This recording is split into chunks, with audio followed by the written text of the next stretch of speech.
Hi friends, మీకు ఎప్పుడైనా health బాగున్నప్పుడు కానీ లేజీగా అనిపించినప్పుడు ఇంట్లో కుక్ చేస్తారా బయట నుంచి తెచ్చుకోవడానికి ఎక్కువ ప్రిఫర్ చేస్తారా కామెంట్ చేసేయండి.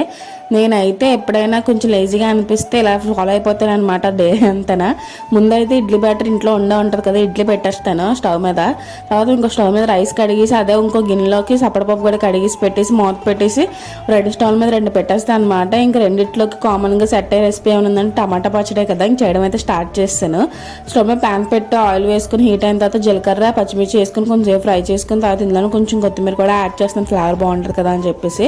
కొంచెంసేపు ఫ్రై అయిన తర్వాత ఇందులో టమాటా ముక్కలు కూడా కట్ చేసి యాడ్ చేసుకొని ఉప్పు కూడా యాడ్ చేసి మగ్గుతాయి కదా అని చెప్పేసి మనం పులుపు తగ్గట్టు కొంచెం చింతపండు కూడా యాడ్ చేసుకొని కొంచెంసేపు మగ్గిన తర్వాత చల్లారి పెట్టుకొని మిక్సీ పట్టేసుకొని పోపు పెట్టుకోవడమే. పోపు కోసం అని చెప్పేసి మినపప్పు, శనగపప్పు, ఆవాలు, జీలకర్ర ఆయిల్లో ఫ్రై అయిన తర్వాత ఎండుమిర్చి, కరివేపాకు వేసుకొని తిరగమత పెట్టుకోవడమే. సింపుల్, ఆ డే అలా కంప్లీట్ అయిపోద్ది. Please like, share and subscribe. మీకు సబ్స్క్రైబ్ ఛానల్ ఫాలో అవడం మర్చిపోకండి ఫ్రెండ్స్. ఒక లైక్ కొట్టి నా వెళ్ళిపోకుండా.